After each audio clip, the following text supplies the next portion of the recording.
होता है कि जब हम पुरानी जगह को छोड़कर किसी नई जगह जाते हैं तो पुरानी जगह का मोह हमें उदास करता है और नई जगह के अनजानापन हमें डराता है।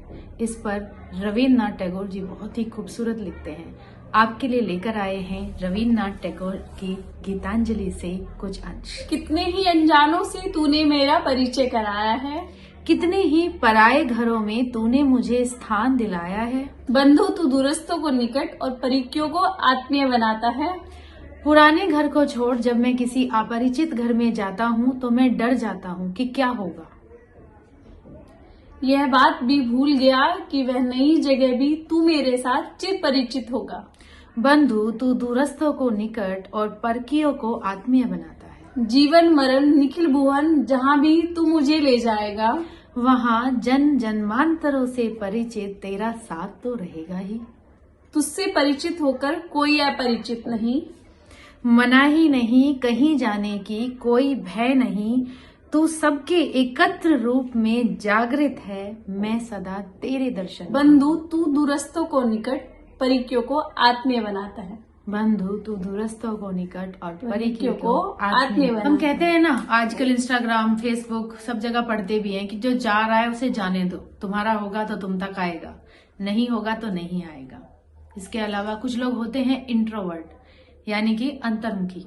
अंतर्मुखी वो होते हैं जो अपने मन की बात ना कह पाते हैं और ना ही खुद का प्रेम किसी के प्रति जता पाते हैं। कुछ लोग जो उनके लाइफ में आते हैं उन्हें भी भगा देते हैं। पर ऐसा नहीं है। अंतर्मुखी होने के बहुत सारे फायदे हैं। आप ईश्वर से बहुत जल्दी जुड़ पाते हैं क्योंकि आप अंतःकरण की तरफ मुड़े होते हैं। तो अंतर्मुखी लोगों के लिए देखिए क्या लिखते हैं रविन्द्रनाथ टैगोर जी। जिसे खोना ही है उसकी कितनी देर और रखवाली करता। जिसे खोना ही है उसकी और कितनी देर रखवाली करता। लगातार चिंता में रात का यह जागरण मुझसे ना हो सकेगा। लगातार चिंता में रात का यह जागरण मुझसे न हो सकेगा।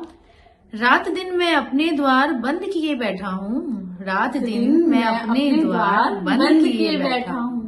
जो आना चाहता है उस पर संदेह करके मैं उसे बार बार भगा देता हूँ। उस पर संदेह करके मैं बार बार भगा देता हूँ। इसीलिए मेरी सुनसान झोपड़ी में कोई नहीं आ पाता। इसीलिए मेरी सुनसान झोपड़ी में कोई नहीं आ पाता। तेरा आनंद में विश्व बाहर ही खेल खेलता है। तेरा आनंद में विश्व बाहर ही खेल खेलता है। फिर मैं सोचता हूँ कि तुमको शायद रास्ता नहीं मिल पा रहा है। फिर मैं सोचता हूँ तुमको शायद कोई रास्ता नहीं मिल पा रहा है। आकर वापस चले जाते हो। जिसको समेटना चाहता हूँ वह भी हाथ से निकलकर धूली में समा जाता है। वह भी हाथ से निकलकर धूली में समा जाता है। अंतर्मुखी लोग इससे खूब रिलेट कर पाएंगे। बिल्कुल। आप किसी से प्रेम करते हैं, चाहे वो ईश्वर से प्रेम हो या किसी इंसान से, और आप स्वयं को रोकते हैं उस प्रेम को करने से, लेकिन क्या रोक पाते हैं? देखिए रविन्द्रनाथ टैगोर जी इस पर क्या कहते हैं। यद्यपि मेरे चारों ओर धन और जन का जाल बिछा है। यद्यपि मेरे चारों ओर धन और जन का जाल बिछा है, फिर भी मेरा मन तुझे ही चाहता है। फिर भी मेरा मन तुझे ही चाहता है। यह तुझे पता है। मेरे अंतःकरण का निवासी होने से मेरे मन का भेद तू मुझसे भी अधिक जानता है। मेरे अंतःकरण का निवासी होने से मेरे मन का भेद तू मुझसे अधिक जानता है।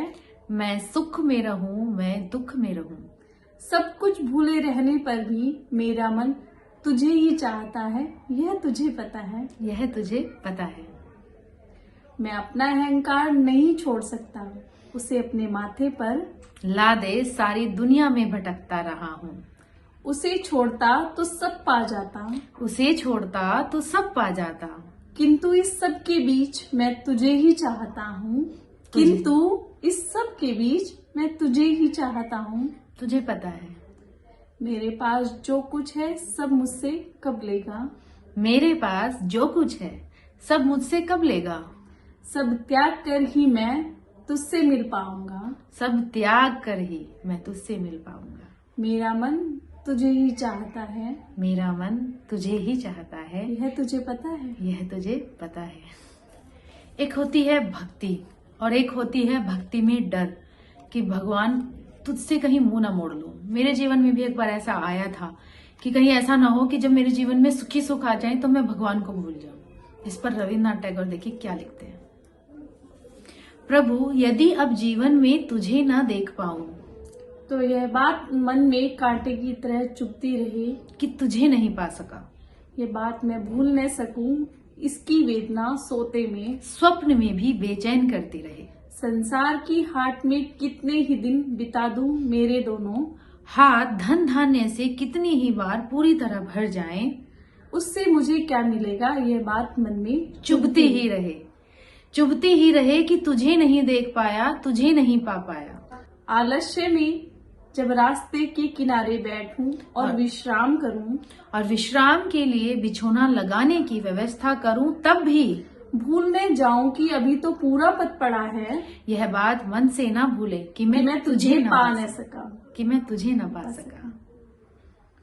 मेरे घर में कितनी ही हंसी खुशी हो, कितनी ही बांसुरी बजे, कितनी ही सज धज से घर चमक उठे, किंतु तू नहीं आएगा, यह बात मन से न निकले, कभी भूलूंगा नहीं। यह वेदना सोते में स्वप्न में भी बनी रहे। यानी यह वेदना सोते में भी स्वप्न में भी बनी रहे। प्रभु यदि अब जीवन में तुझे न देख पाऊं तो यह बात मन में कांटे की तरह चुभती रहे। कितना सुंदर। ब्रेकअप भाई आज के आधुनिक समाज की ही सबसे बड़ी समस्या नहीं है। पुराने समय में भी ब्रेकअप्स होते थे, उसे बोलते थे विरहा। और विरह पर कितना खूबसूरत लिखते हैं रविन्द्रनाथ टैगोर जी। प्रकाश, अरे प्रकाश कहाँ है, विरह की अग्नि से उसे सुलगा ले, ना दीपक है ना बाती का उजाला, यही भाग्य में लिखा था। इससे तो मृत्यु भली वेदना दूती गा रही है। अरे प्राण तेरे लिए भगवान जाग रहे हैं, वे रात के घने अंधकार में अभिसार के लिए तुझे पुकार रहे हैं। तुझे दुख देकर ही वे तेरे प्रेम का मान रखते हैं। तेरे लिए भगवान जाग रहे हैं। गगनांग मेघों से भर गया, वर्षा का पानी झर झर झर रहा है। बुझे हुए दीप को बिरहा की लौग से जला लो। इस घोर रात्रि में मैं अकेला यूं सहसा किसके लिए अकुला रहा हूँ। बरसात का पानी झरझर झर रहा है। बिजली कौंध कर क्षण भर को उजाला कर देती है। इससे मेरे नयनों में अंधेरा और घना हो जाता है। न जाने कहाँ बहुत दूर गहन स्वरों में उठा वह गीत पथ मेरी संपूर्ण आत्मा को खींच रहा है। प्रकाश कहाँ है, अरे प्रकाश कहाँ है। अब विरह की अग्नि से ही दीपक को जगा ले प्रेमी जगा ले। मेघ गरजते हैं, वायु सन सन करती है। अब कहीं जाना नहीं हो सकेगा, निबिड़ निशा कसोटी के पत्थर सी काली है। ऐसी रात में प्राण देकर प्रेम का दीपक सुलगा ले। अपने दीपक को विरह की अग्नि से जला ले, अपने दीपक को विरह की अग्नि से जला ले। ब्रेकअप को कितने खूबसूरत शब्दों में लिखा है। लगता है कि सब कुछ बेकार है, चारों तरफ अंधेरा है, कुछ नहीं बचा जीवन में, अब जो है बस ये विरह है।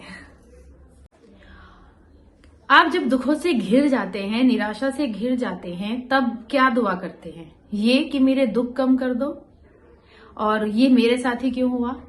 लेकिन वहीं कुछ लोग ऐसे भी होते हैं जो ये दुआ करते हैं कि मेरे कर्म काट दो, मेरे कर्म कट रहे हैं और मैं मुक्ति की ओर बढ़ रहा हूं।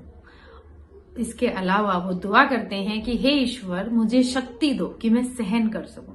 इस पर रविन्द्रनाथ टैगोर जी देखिए कितना खूबसूरत लिखते हैं। विपत्तियों से रक्षा कर, यह मेरी प्रार्थना नहीं, मैं विपत्तियों से भयभीत ना हूँ। अपने दुख से व्यथित चित्त को सांत्वना देने की भिक्षा नहीं मांगता, मैं दुखों पर विजय पाऊं। यदि सहायता ना जुटे तो भी मेरा बल ना टूटे, संसार से हानि ही मिले केवल वंचना ही पाऊं, तो भी मेरा मन उसे क्षति न माने। मेरा तान कर यह मेरी प्रार्थना नहीं, मेरे तैरने की शक्ति बनी रहे। मेरा भार हल्का कर मुझे सांत्वना ना दे, यह भार वहन करके मैं चलता रहूं। सुख भरे क्षणों में नतमस्तक मैं तेरा मुख पहचान सकूं, किंतु दुख भरी रातों में जब सारी दुनिया मेरी वंचना करे, तब भी मैं तेरे प्रति सशंकित न हूँ। तभी मैं तेरे प्रति सशंकित न हूँ।